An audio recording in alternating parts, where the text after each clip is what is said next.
Each year, we come together to celebrate the legacy and birthday of Dr. Martin Luther King Jr. We celebrate the efforts and achievement of Dr. King, who advocated against Jim Crow laws, racism, segregation, violations of voting rights, among various other issues of the time. He would do all this through the use of nonviolent protest, rather relying on his words and ability to speak to the humanity of others, to encourage and energize them to also take up the charge to create a better world. Dr. King's impact on society is undeniable and is still felt nearly 58 years after his death in 1968.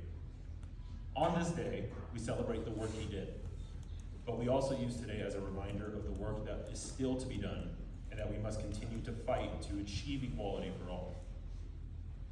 I want to first start off by admitting that trying to write this speech this year was difficult. As I'm sure many of you can agree to some extent, each day it is increasingly difficult to be positive in a world where we are constantly presented with negative news. It can be difficult to find the will to move forward, to dream of a better future, to simply continue to be optimistic about what the future holds for each and every one of us. Each day, more often than not, feels like a test of our patience and resolve. But it is through this negativity that we must stay strong. It is through resolve, patience, and strength that Dr. King and countless others fought for justice for all during the Civil Rights Movement. But I should note that patience comes with an asterisk next to it. We cannot simply wait for change to come naturally. We must be direct, we must be persistent, we must actively be advocating for change in society for it to arrive, and even when it does arrive, we must be active about protecting it. Dr. King and others put their lives on the line to improve society for the better, and it is up to us to defend the achievements they were able to make and continue to push for improvements so we can truly achieve equality for all in our society. My goal today is to hopefully shine light on the power that each of you have as individuals and how you can contribute to both defending and improving society for the better in a way that Dr. King would be proud to see. One thing we must take into account in daily life is that we all walk different paths and come from different lived experiences. You are the accumulation of your unique life experiences, and there is no other person in the world like you. Dr. King encouraged everyone to acknowledge their uniqueness and to acknowledge the talents and power that you have. He also encouraged everyone to not be ashamed of who they are and rather to strive for excellence. It is, however, important that we acknowledge our differences and the power that some of them may give us. Whether it be gender, race, ethnicity, religion, sexuality, or any other aspect, we must acknowledge the benefits that come from meeting certain criteria. But rather than be ashamed of these privileges, we must instead look to see how we can take advantage of them for the greater good.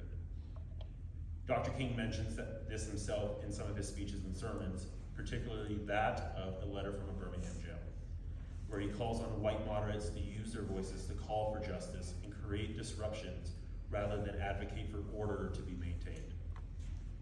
Dr. King understood that it was white allies whose voices could help amplify the message of the Civil Rights Movement and bring more attention to the injustices present in society. I would like to take a few moments to watch a video of a personal story told by Dr. Joy DeGruy that highlights this idea and helps showcase the power that using one's privilege for good can do. My sister-in-law, who's half black, half white, but looks white. My sister-in-law, who's half black, half white, but looks white. Blue eyes, whiter than most white folks, very white. She and I, we kind of grew up together. We raised our children together. So they're first cousins, and it's a wonderful, very, very multicultural family.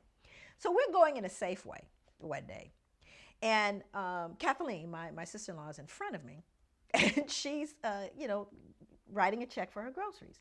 Now, my daughter, who at the time was 10 years old, was standing with me, and I was directly behind her, getting ready to get my groceries. So Kathleen comes up, and the checker, who's a strawberry blonde, freckled, very delightful, warm, the checker, this young woman, is talking to Kathleen. Hey, how you doing? Isn't it a nice day today? They're just chatting up, and says, yeah. So Kathy writes her check, and she steps off to the side with her groceries because she's waiting for me.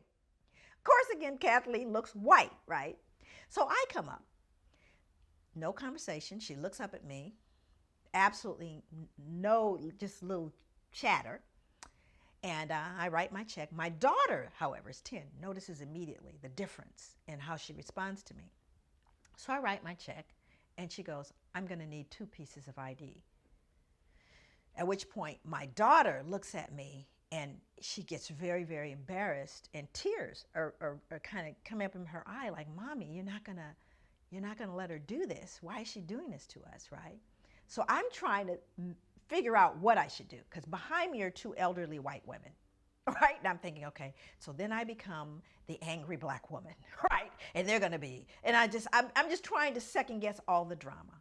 So then I just give her the 2 pieces of ID. I said, you know, some things you gotta choose your battles, right?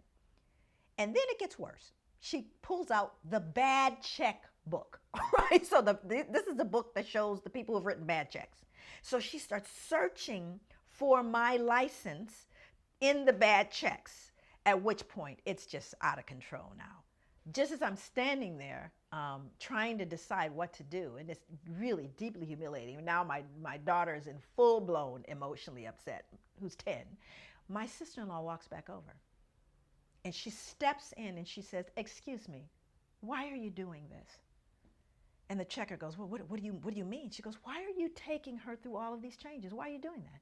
She goes, well, this is our policy. She goes, no, it's not your policy because you didn't do that with me. Oh, well, I know you've been, she goes, no, she's been here for years. I've only lived here for 3 months.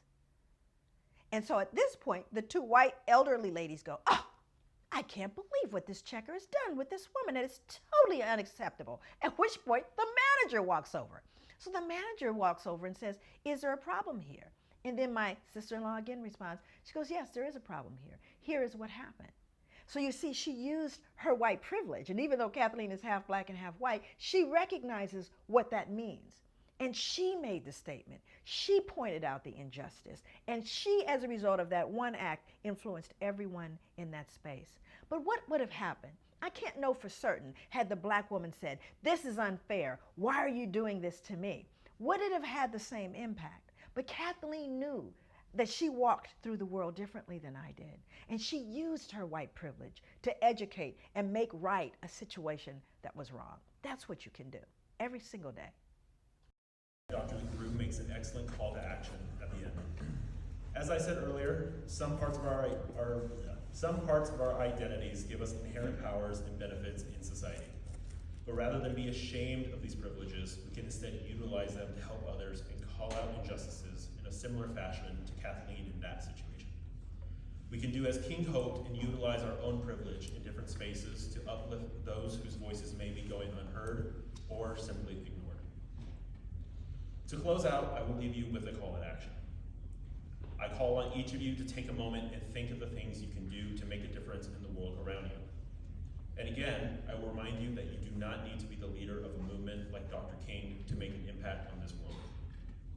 You can create change with the smallest of actions, regardless of how insignificant you believe them to be. Whether it be holding the door for a stranger, asking a friend how they are doing today, or simply being a kind smile at a time when it may be hard to find things to smile about. Your words and actions have an impact far greater than you would expect and are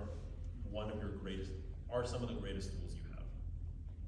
They can be the powerful force behind creating positive change, but they can also be the destructive force that brings others down and creates more conflict.